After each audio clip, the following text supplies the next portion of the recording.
Hello mga besh! So, pupunta tayo ng Robinson ngayon. Mamimili ng gamit ng bebe ko kasi malapit ng pasukan.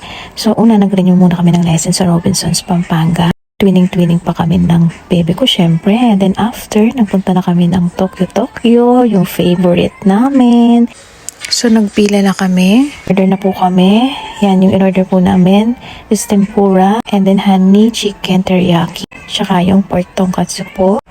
Beef misono at red tea at 4 na rice. So, yung in-order pala namin is good for 4 person pala siya. Yan. So, ang dami naming gutom.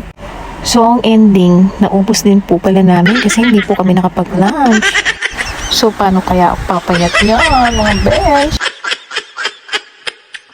So, after, nagpunta na po kami sa SM. So, bumili po kami ng mga school supplies ng bebe ko. So, yan, nagpipili siya kung white or black. Sabi ko, white, syempre. Sabi ko, bilis-bilisan niya. At magsasara ng SM. So, yan, babayaran ko na po. Napansin po, dami-dami po ballpen. Parang maubusan ng supply ng bebe ko. Grabe po yung bilihin ng mamahal. Parang pang 1 year supply na po yung pinayaran ko. So, yan lang po for today's vlog. Thank you mga beshies for watching.